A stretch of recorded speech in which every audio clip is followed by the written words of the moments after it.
Welcome to Movie Dropbox Podcast. My name is Rudy Delgado, along with my co-host Miguel Ibarra. And we're here to discuss, review, and recommend movies and TV shows and whatever we feel like. Today we're going to be covering an awesome movie from 1983, which was actually a PG film. I didn't even know. And it's a very impressive and underrated movie, which is Twilight Zone, the movie. Now, this one was rated PG, man, and I got to bring that up again because it's impressive to me how scary that was and how it left a lasting impression in my head, thinking it was a much gorier film, a much scarier film, and it is scary.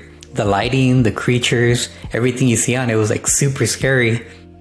And then I watched it again just to kind of refresh, and I was like, wow, it's only PG. Just the imagery was scary and the lighting and stuff. Yeah.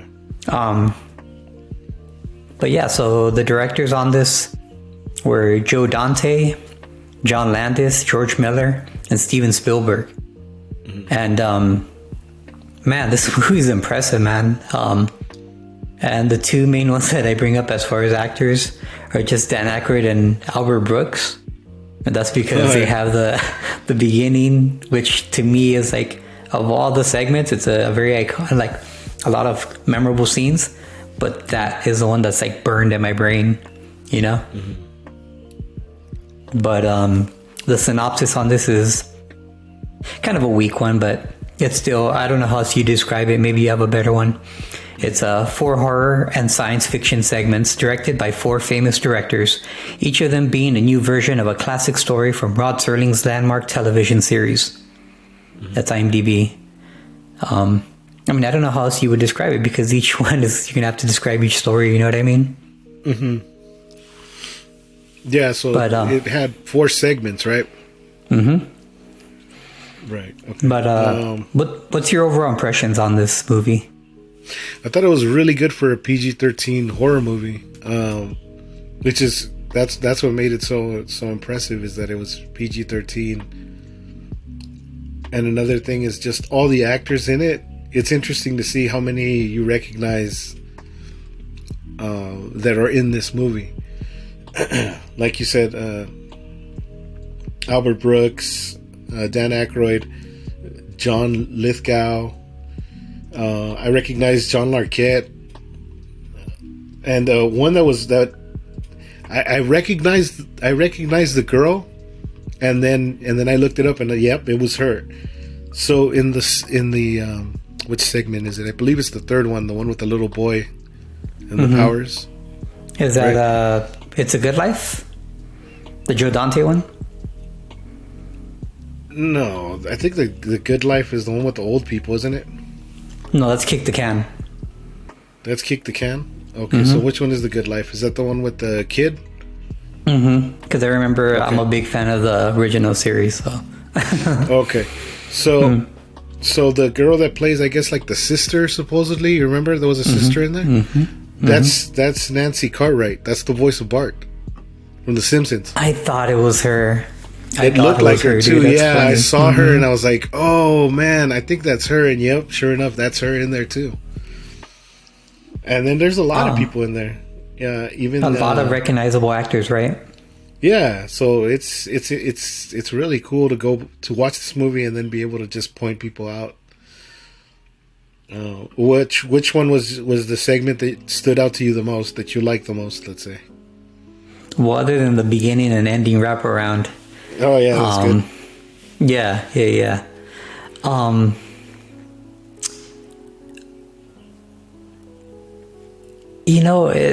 I wanted to say Nightmare at 20,000 Feet, and just because it's so off-putting. It's George Miller that directed that one, and everything about it is so they do these tricks with the lens. They start doing warping of the imagery and constant camera shaking and stuff, and that one was really good. But I kind of feel like it kind of grew on me. The what's the not Time Out? That's the first one. It's a Good Life that grew on me a lot. So the little boy, and the reason is because it was so disturbing. You know, it was the kid's acting was fine. Like it wasn't like I've seen. Like it was pretty good, you know, but I've seen like really bad kid acting, and it was, you know, it was good enough. It was serviceable for what it was. But the way everybody's like so like, let's talk about how you got hit by the car. Okay, so here was my thing about that. So, oh, I'm terrible, man. So the thing is like. The way it plays out is the kid's playing an arcade. This woman walks in. She's a substitute teacher. And so when she walks in, she sees a little kid playing an arcade or whatever, and the kid keeps banging on it, and they're like, "Hey, knock it off! Hey, knock it off!" or whatever. And they're the guy's at the bar. He's like, "He's messing up the TV. He's messing up the TV." And like you're kind of like anybody watching it for the first time, you're kind of like, how's that affecting the TV? Whatever.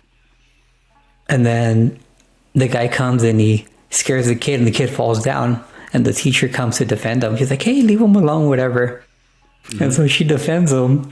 Well, literally less than 30 seconds after that, she's falling down, and she backs right into him. And she even says, she goes, "Oh shit." Yeah.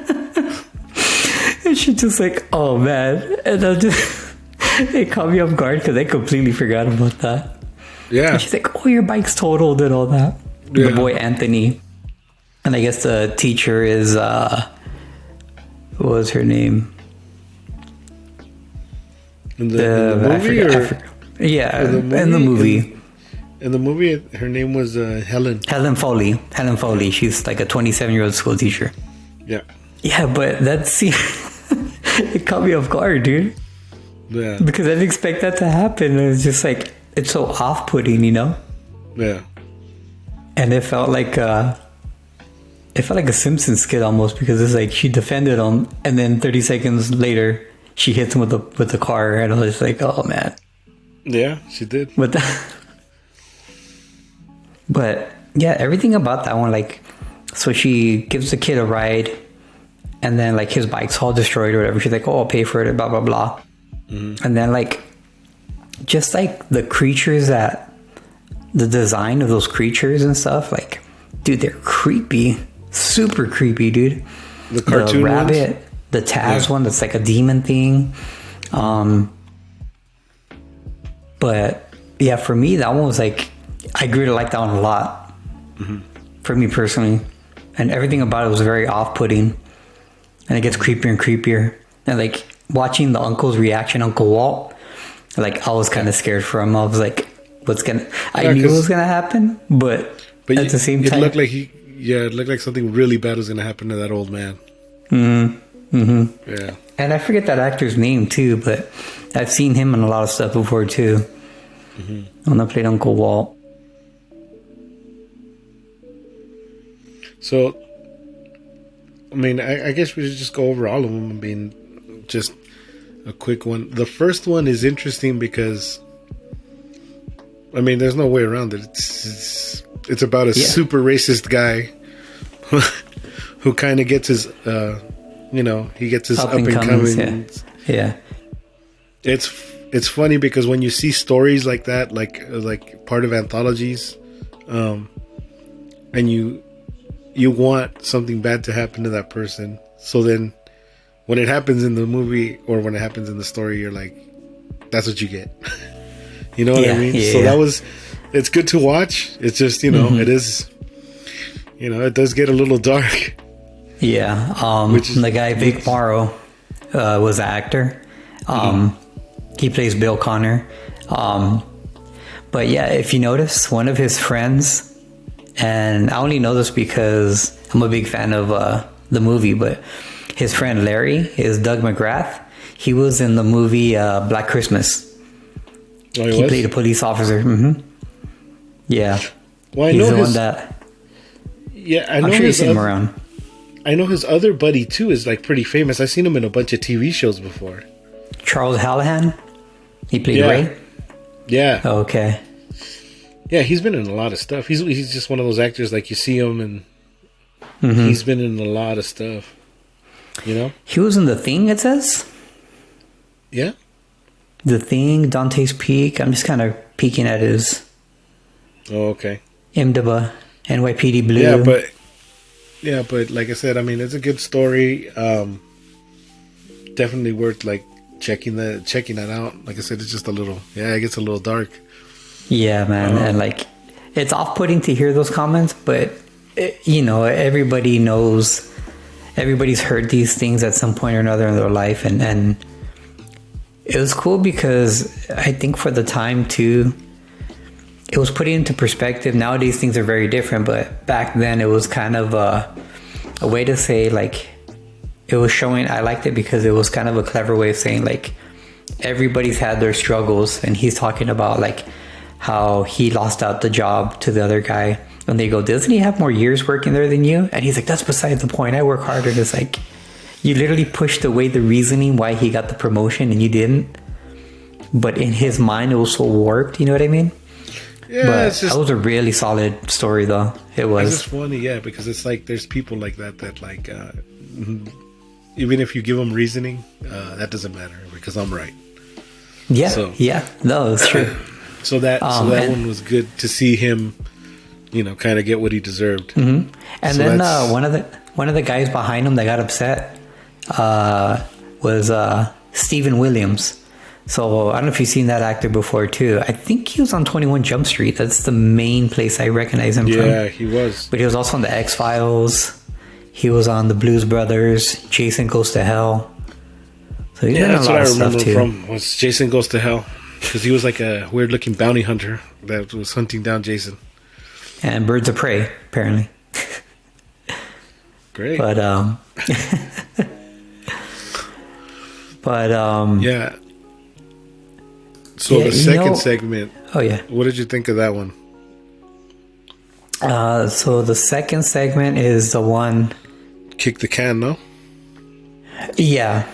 So I always felt that was the weaker story of the the anthology.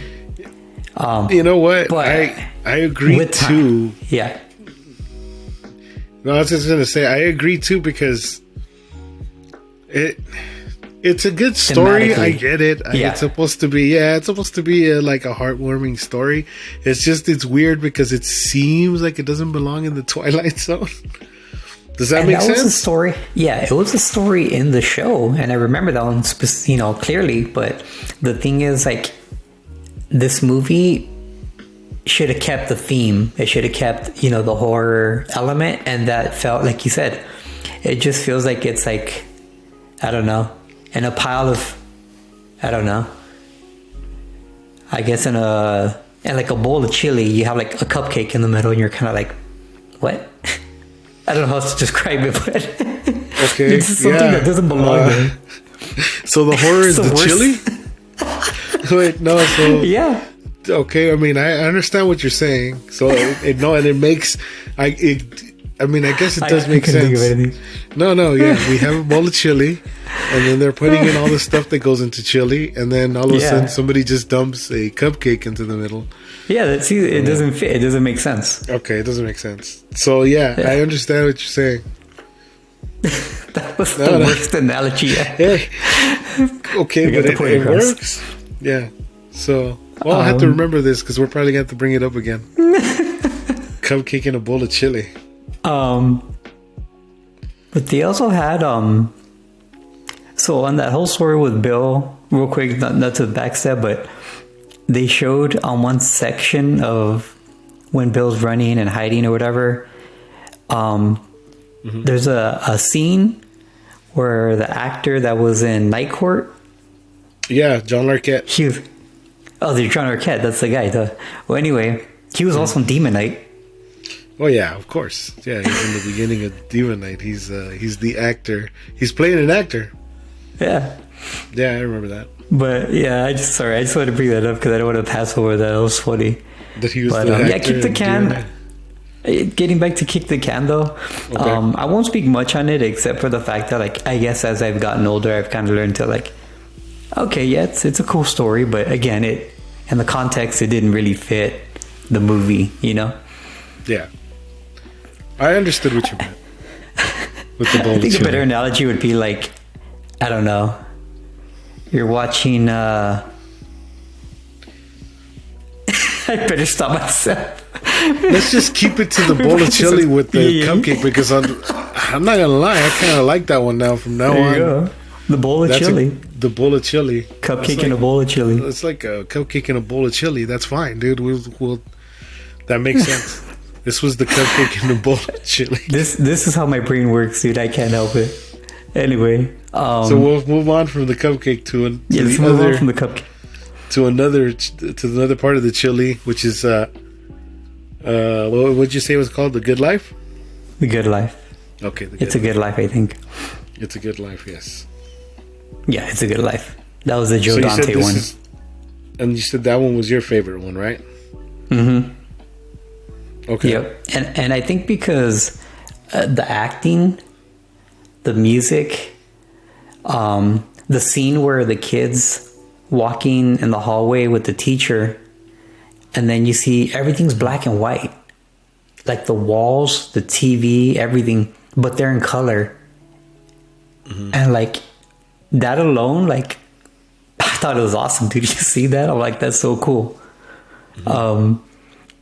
But they were standing out. They popped from the screen, and then just like everything's so startling, you know. Everything just felt like I don't know how else to describe it. Just everything just kind of stands out where something's wrong. Something's completely wrong, and you feel it, and you see it in their behavior, their acting, and they're so friendly. And it's funny when she comes down to the house. I thought it was funny how they're like, "Oh yeah, come on in," and she walks in, and then they all like scavenge her purse. These are fighting for a cigarette. Yeah. Like prison. and then it was a Nancy Cartwright. She's like smoking, and she puts it out. And then like Anthony's like, he's like smelling. You could tell. I was like, oh.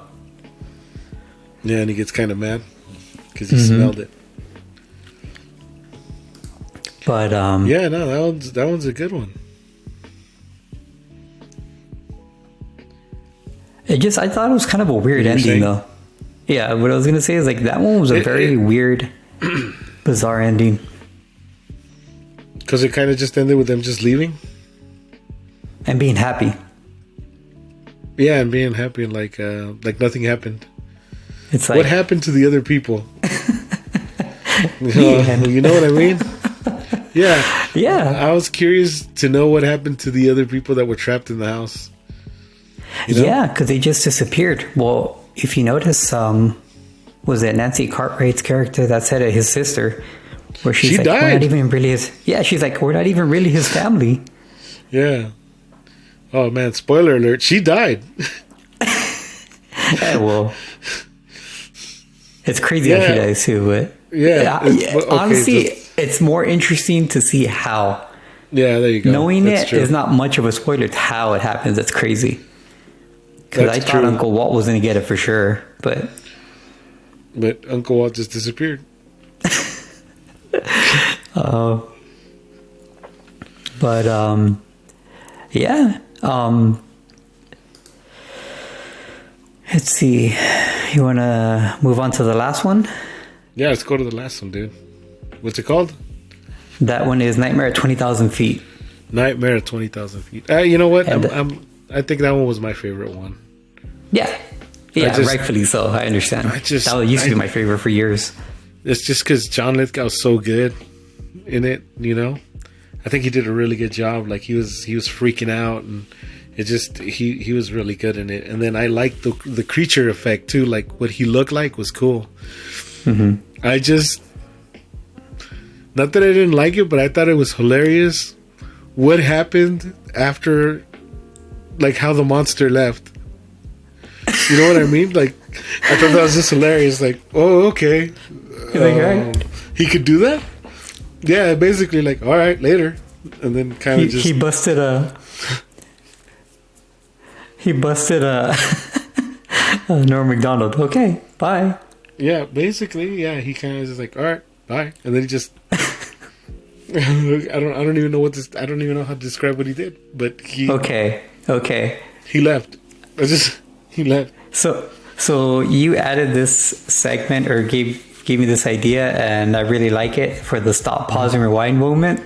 And I have one in mind. Do you have one? Yeah, well, I already told you what mine basically was earlier, but go ahead. No, go ahead. What was yours? So, when John Lithgow's character sees the monster and he freaks out, the monster's eyes bulge out. Okay. And then you see it's basically Night of the Creeps. Yeah. What happened to the bus driver? Yeah, what happened to the bus driver? I remember it was eyes bulge out of his head. Well, I'll spoil it for this one. Yeah, basically, John Lithgow, the same thing happened. They go, that doesn't make any sense. Because I just go, whoa! Yeah. But I was like, No, that that's a doesn't make good one. sense, but okay. That's a good one. But that's my stop, pause, and rewind moment. What's yours? Mine's when the little kid gets hit by the car. We're the worst. I know. I can't help it. It's just because it's so cheap. It got me off guard, dude. Yeah, When I saw I it. I had to text you as soon as I saw it. I go, dude, I don't remember this. I didn't remember it either. That's why it caught me off guard too, because I was watching And it's it. 30 The thing is, it's 30 seconds later. Like, Yeah, he had just maybe less. The kid had just been done being bullied by that adult inside the sandwich shop, and then that happened, and I was like, oh, okay, huh. He just got hit by a car. All right. So if you were to put this, or you know what? No. Let's just back up a second. Do you have 5 highlights you want to put out there? The little kid get hit by a car. I need to say like That's 1 through number 5. one. That's number 1, 2, and 3. No, okay, well, That should have been my number 1, honestly. But okay. I think when the little kid gets hit by the car, it's messed up, but it's pretty funny. Yeah. I think when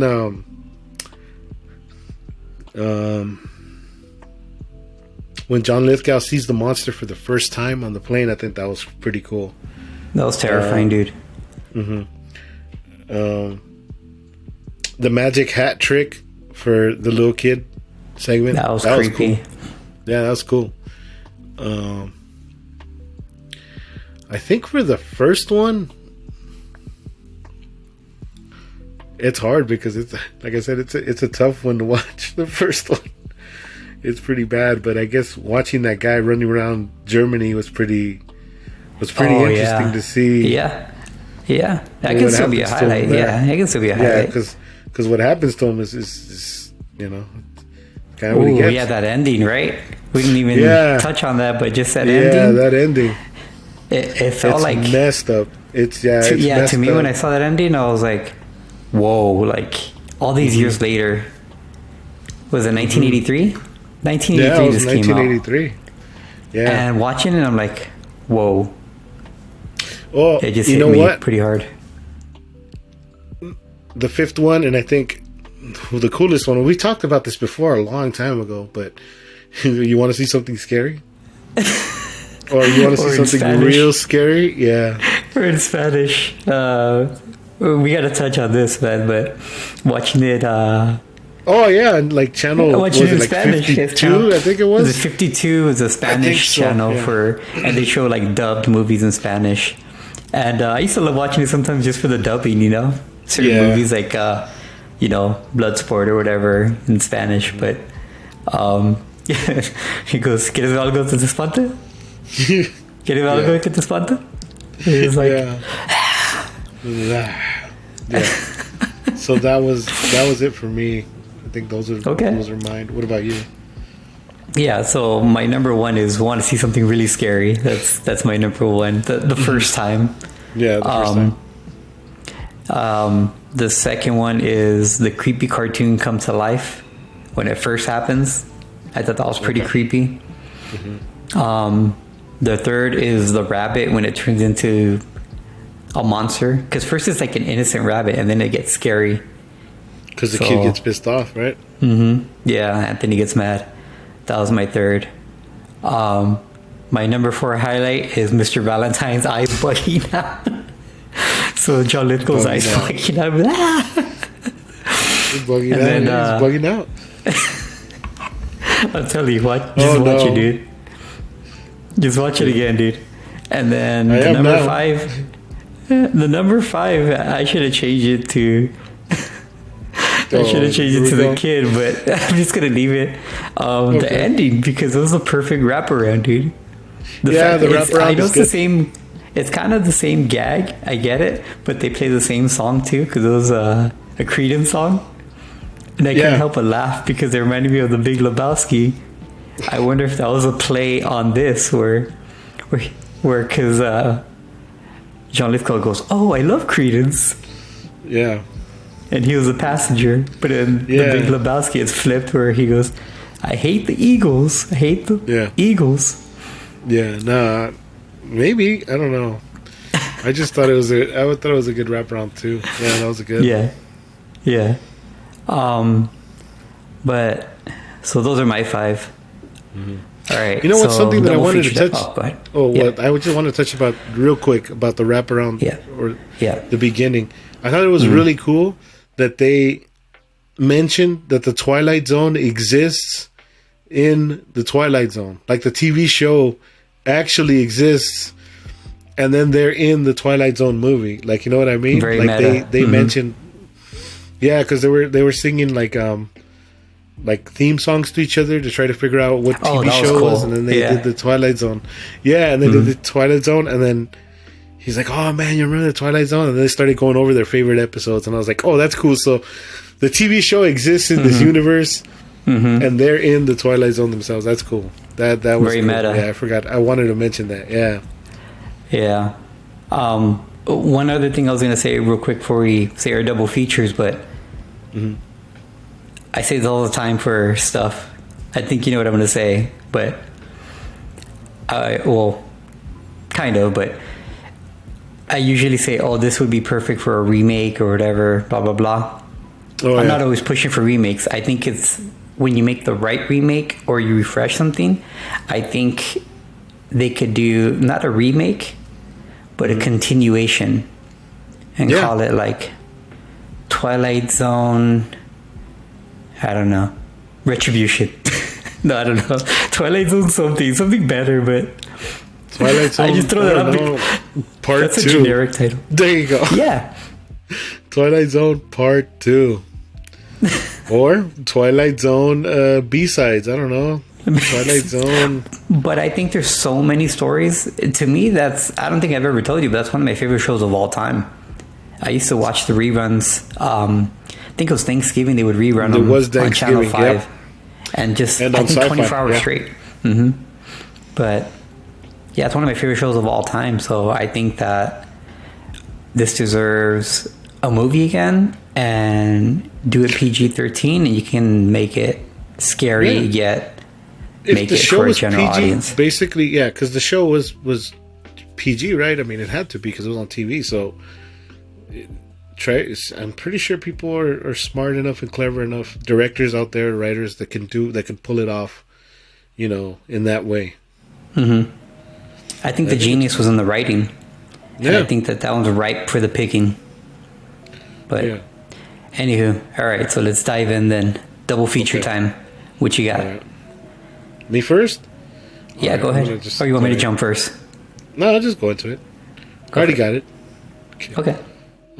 Unfortunately, there's no kid getting hit by a car in this one. But actually, there's a kid in danger throughout the whole movie, and I was going to go with Tales from the Dark Side. Oh, that's a good one. Sort of around the same time. Sort of reminds you of Twilight Zone for some reason. But yeah, I would pair it with that one. Although that one is rated R. Nice. Yeah. For me, I would go with the 1987 film The Monster Squad. Okay. That's my pick. And for me, it's kind of I'm gearing it towards. I mean, adults love it too, but it's kind of a younger audience where this is horror. It's scary, but it's not like brutal horror. You know what I mean? Mm-hmm. You're not watching Jason chopping somebody up or, Freddy Krueger or whatever. So I think that it's a cool way to, I guess, a bunch of friends, like maybe at the age that we were watching movies during that time,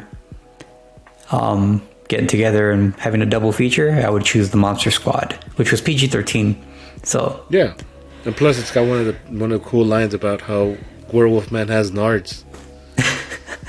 So, oh man, so that's my pick. no, that's a good one, dude. All right, and I think we should wrap it up here. Okay. I mean, I think the obvious ending for this, we like to use a quote from every movie. Well, I already know. Shouldn't we say? I already know what You you're want to see gonna something say. really scary? There you go. Yeah. There's no cool. There you go. Yeah, that was Why do you it. sound like a jaguar? Yeah. Yeah. I remember that too, and I was gonna say something, but I just forgot. But yeah, he makes a jaguar sound Yeah. when he's mauling. What's his name? Albert Brooks. Yeah. Yeah. Something, if you can't explain it, a wizard did it. So There you go. that's what happened. All right, man. So that'll do it for us here at the Movie Dropbox Podcast. You can find us on Instagram at Movie Dropbox Podcast. You can find us on Twitter at Movie Dropbox Pod. And please like and subscribe. And we'll have more videos like this coming out. If you guys have any comments or questions, feel free to message us and leave comments. But that's about it. That'll do for us here at the Movie Dropbox Podcast. Oh, sorry, you say something? Oh yeah, go watch the Twilight Zone, the movie. Yeah, That's it. check it out. Yeah, Check it out. yeah, That's that's good. a recommendation. Yep. But Go all right, watch it. All right. and we'll end it here. That'll do it. Okay.